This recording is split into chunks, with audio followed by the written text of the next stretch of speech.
Okay, we are back. We're going to move on to our second segment, and it is an article. It's spurred by an article from the New York Times. Why police have been quitting in droves in the last year. Now, ladies and gentlemen, anyone want to hazard a guess? Some of this I think is interesting. Some I think is just kind of a joke because the basic line is demands for racial justice, demands for accountability in the justice system are going to spur cops who don't like either and don't want either. It's going to spur them to quit. Bottom line. Now, how much is other things? That's left for debate, and maybe the article is worthy for that. Let's take a look at a couple of quotes from it, and we can talk. Here's one. A survey of almost 200 police departments indicate that retirements are up 45% and resignations rose by 18% in the year from April 20 through April 21 when compared with the previous 12 months, according to Police Executive Research Forum, a Washington-based policy institute. PERF, which is what the acronym is for the Police Executive Research Forum. I have mixed thoughts about PERF and the stuff they do, but wow, retirements are up after a pandemic and massive social unrest and massive calls for accountability in the justice system. Shocking. Do you think retirements went up after Ferguson? Come on. And once again, I'm going to state I'm not sure it's a bad thing, especially when you get to departments like Chicago where there is no training after you leave the department unless you opt in and go get it.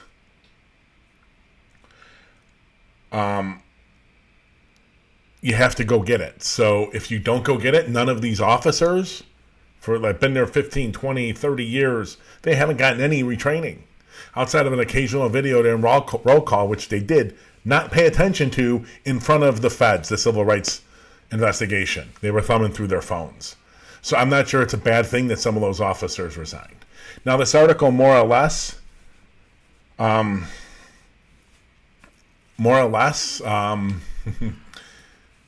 talks about features a police department called Asheville that lost 80 of their officers of their 238-person force.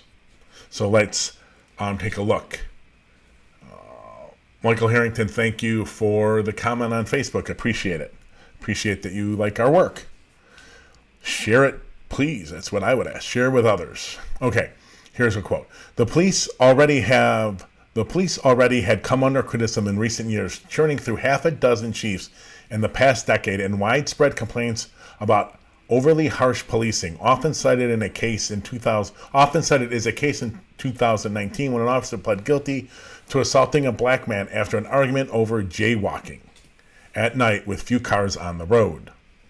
There's more. Chief David Zach, 58, said the officers were pushed to quit because the protests were directed at them. They said that we have become the bad guys, and we did not get into this to become the bad guys. Chief, it's your officers, rare that may be, but there's few that are doing bad things. They're bad guys. They're doing bad things. What else do you categorize them as? Now, Chief, to the ones you're saying, well, those are not all of them, it's only a small number. You're right. The problem is, Chief, the reason people are pissed at your other officers, the good officers as you would phrase them, is because those are the ones covering up for the bad officers. And that's what discovered. George Floyd died under Derek Chauvin's knee, while two probationary officers and a very experienced officer watched it happen and did nothing. Well, the probationary officer at least asked if we should turn him over. But that's what happens. The Laquan McDonald case. Yes, one officer murdered Laquan McDonald, Jason Van Dyke. Guess what? 10 covered it up. At least 10. Let's not even talk about the ranks of the department. At least 10 covered it up. People are pissed at your department and your officers. I'm sorry, it's your fault. A lot of it.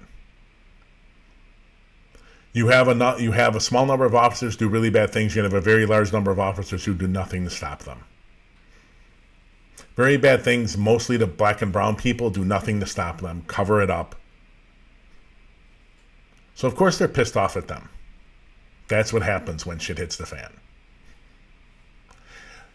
They never take responsibility. There's always some vague reason. Oh my God, we're the bad guys. Well, what caused all this? What's the root cause of what's going on?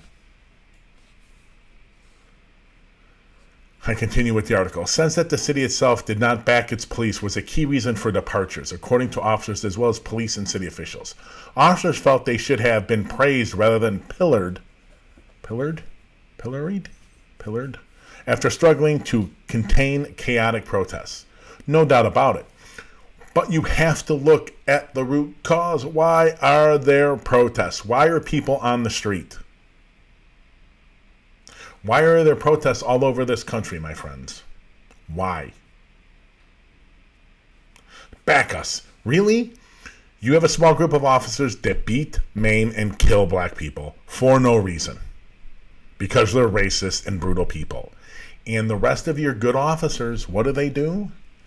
They cover it up time and time and time and time again.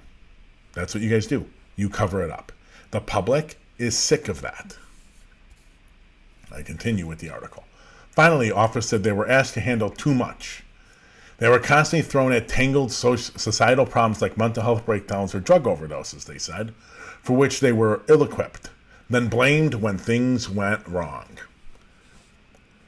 Now, if this was an honest feeling from these departments, I would agree, but it really isn't.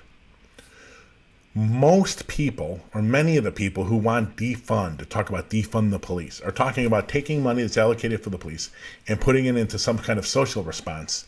A response like Cahoots in Eugene, Oregon, that has someone that does not have a gun showing up to a mental health crisis or a drug crisis, or someone just needs crisis intervention when there is no violence and there isn't reason to believe there is going to be violence. So, right? That's what they want. What did the police departments do all over the country? Pull back. Keep control. No, we can't stop responding to all the calls we respond to. We shouldn't have to, but we still need to be at all of them. No, you can't have it both ways, ladies and gentlemen. Either give up the calls, admit that you respond to things you don't need to, admit that you respond to things that you shouldn't be at because you're ill-equipped and never going to be, and there should not be a gun on that scene. But see, here's the problem. That means we need less officers. That means the union would get smaller. There'd be less money and power involved in it all. Can't have that. I live in the District of Columbia here. They're so inept and corrupt that when they get an alternative response, which they've sort of minorly set up in D.C., the cops still respond because they refuse to give up that power. It's an automatic failure. So you want credit, like we shouldn't have to respond to these things. Okay, we'll set up the system to respond in another way. Oh, no, we still have to be there. How much more hypocritical does it get, ladies and gentlemen? How much more hypocritical does it get? We respond to everything, we shouldn't respond to everything. Okay, we're going to set up these systems so you don't have to respond to like 50% of the stuff you respond to. Oh no, we have to respond to all of it still. It's just plain hypocrisy, and that's one of the problems with this article is that it just kind of regurgitated the reasons people talked about why they needed to, why they were leaving, rather than pushing back with any facts. I mean, for all this part, you could have been, more or less of this article, you could have been Fox News. That was a stenographer to power kind of thing here. Not entirely, but it was not great for sure.